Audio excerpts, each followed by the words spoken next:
Hey everybody, how you doing today? It's David coming to you from my Beatles corner. Welcome to Collecting Beatles 101.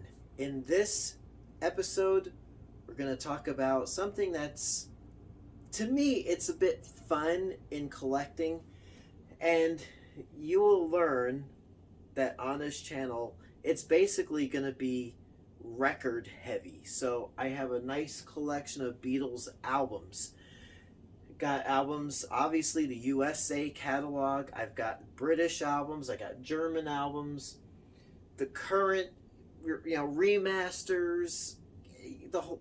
I try to be well rounded. And something I do enjoy collecting are bootlegs. And what's a bootleg album? Well, put simply, it is an album that somebody compiled, put together, and issued illegally, rather than a counterfeit, which is just a copy of an existing item and they counterfeit it to make it look like it's an authentic item. But this counterfeit we're going to talk about today is from 1967. It's an early one, and it's this one. It's called The Original Greatest Hits of the Beatles, and it's from Suta Records, SUTA, Suda Records. Catalog number is 6667. So again, this is from 1967, and the interesting thing about this two interesting things about this album is that it is the first appearance of Strawberry Fields Forever on record album, because it was issued as a single. That's how they got it. And the version of Love Me Do that's on here is actually allegedly the original single version that Ringo played the drums on, not the more common Andy White drumming version that everyone knows and loves. So let's take a little bit of a closer look at this record, and I'll tell you some thoughts about it after we take a closer look, that is. So I wanted to give you a little bit better look at this cover. The Original Greatest Hits by the Beatles. Now there's no they're not hiding who's doing this, who the music is on the album. We got this little, it's not a hype sticker, it's actually on the cover, including Strawberry Fields and a nice blue tinted photo of the lads.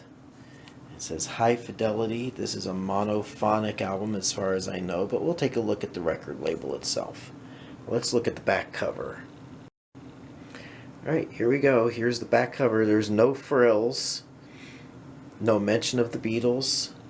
There's the song running order, starting off with Strawberry Fields Forever, and then going into the classic oldies from 1964.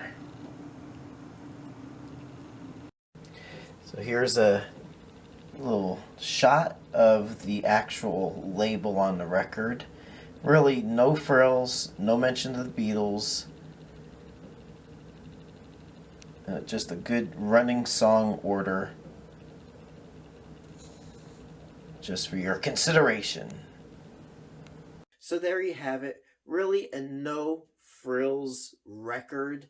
And unlike bootlegs from the 70s, a lot of them came in these like plain white sleeves with a picture a photocopy picture slapped on. Something like that. This actually looks like it could have been a legitimate release. I mean, it's got shrink wrap on it. I mean, it's a nice deluxe cover. The slick is really nice on it, and it's a nice cardboard cover. Even the facsimile hype sticker on there. So a couple of things about this album is that if you do get it, it's just a fun collectible to have. I've seen it on eBay. You might be able to get it for $30 to $40. maybe less. I bought my copy at a thrift store in Idaho some years ago. I think I paid $25 for it. Some you can get still sealed. Mine was already open. And like I said, shrink wrap is on there. So that's a nice bonus. Condition, even when it comes to bootlegs. I mean, it's a nice collectible to have. Um, Sound quality. So first off, it leads with Strawberry Fields Forever, and it just this version just fades out at the end, which means it doesn't come back with that cranberry sauce ending. It's kind of like, I would just say, a truncated version. Sound quality overall on this is horrible. It is as if somebody took songs, they play their Capitol albums because it is from the US. They played, let's say, they dropped the needle on Twist and Shout, maybe off of the early Beatles, or let's just go with I Want to Hold Your Hand. They probably took Meet the Beatles or this Capitol single, played it, recorded it on a cheap tape recorder, and compiled a tape of these songs, and then went to a record pressing manufacturer, outlet, whatever, and pressed the albums. Horrible sound quality. So you're not getting audiophile quality with this baby, all right? What else on it? That's about it. I mean, I'm thinking even this the catalog number 6667 probably stands for 1966 1967, so it was probably released early 67. Definitely before Sergeant Pepper came out. This looks like it's even a photo from 1966. So I mean, just a nice curiosity. I do have several other bootlegs, both CDs and vinyl in my collection, so I'll be spotlighting those at some point in future videos.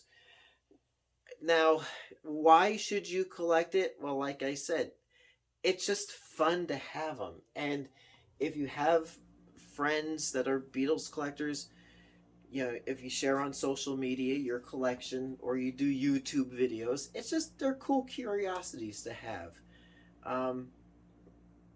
And there's only so much you can collect of the legitimate releases, so many album variations or pressings or whatever, that it makes it fun and exciting. So there you have it.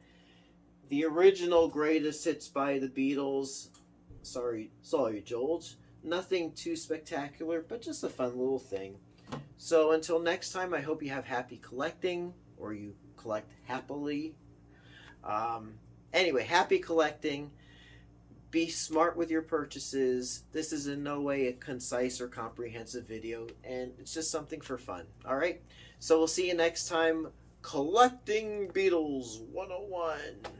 Catch you next time. Thanks for watching Collecting Beatles 101, and if you are into bourbon reviews, please check out my other YouTube channel, at My Whiskey Den. Thanks for watching.